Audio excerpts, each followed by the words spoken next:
Hello, magandang araw po sa atin lahat mga minamahal na kaibigan.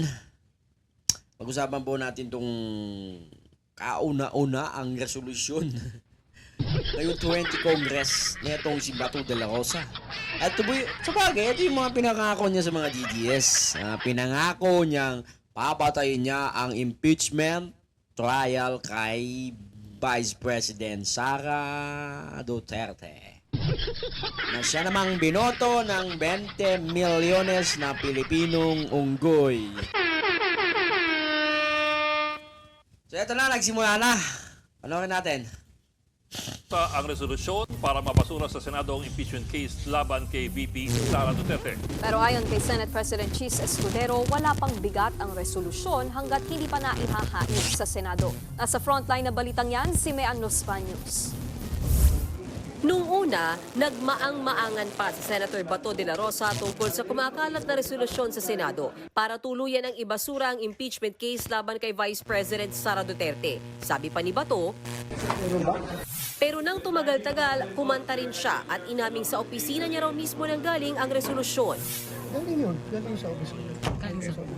Kayo po yung nag-initiate. Basahin na lang yung resolution. Meron kong pentatanungan, kasama na konsulta. Ano bang nilalaman ng resolusyong yan? Sa nakuhang dokumento ng News 5, binibigyang diin na hindi pwedeng tumawid sa 20th Congress ang impeachment case na sinimulan sa 19th Congress. Bawal daw ito sa ilalim ng Senate rules. Nakasaad din sa patakaran na lahat ng nakabinbing proceedings ay mateterminate pagsara ng Kongreso. Pero pwedeng ituloy ng susunod na Kongreso na parabang first.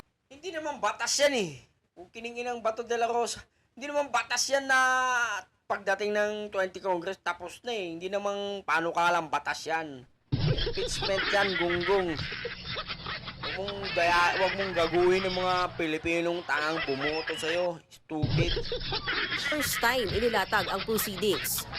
Ang pag-amin ni De La Rosa na siya ang nasa likod ng resolusyon. Kinang ina, si Amy Marcos na binoto pa ng mga Ilocano, mga gonggong kayo. Kinang ina. Ayun oh. Naalala ba kayo? Pinasalamatan ba kayo? Ulul. Ang ina nyo. Gonggong kasi kayo bumoto. Narinig din ni Senator Amy Marcos. Kabilang si Senator Amy sa mga nakakita sa draft ng resolusyon. Pero anya, wala siyang kinalaman dito. Habang si Senator Jinggoy Estrada, alam na rin ang reso na anyay noong Lunes para kumakalat sa Senado. Dagdag pa niya, it is our constitutional duty to hear the impeachment case against any impeachable officer. wala namang alam tungkol dito ang iba pang senador, maging ang Senate President. Ano mang kumakalat na resolusyon na Senate wala President namang ka, author, wala kang alam. Nangangabat naman talaga si Tito ang pumalit sa'yo, hayop ka. Masyado kang inutil.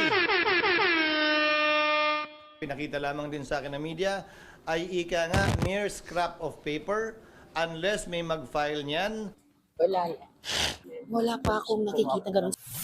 Si Senate Minority Leader Coco Pimentel inakala pang peke ang resolusyon. Mali raw kasi ang katwiran na nakasaad dito para ibasura ang impeachment case. Mali-mali rin daw ang mga binanggit na constitutional provision sa resolusyon. Samantala, sakaling ituloy ang impeachment trial, wala naman daw problema dyan Senator Bongo para magkaalaman na. Sinabi ko noon, importante, kung walang ebidensya, bakit pa natin na patayin ito?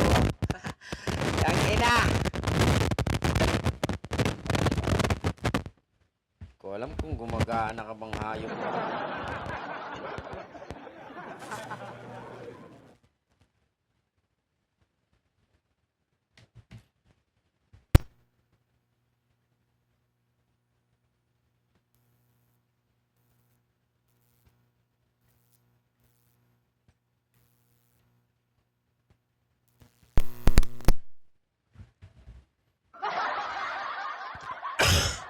Ugh!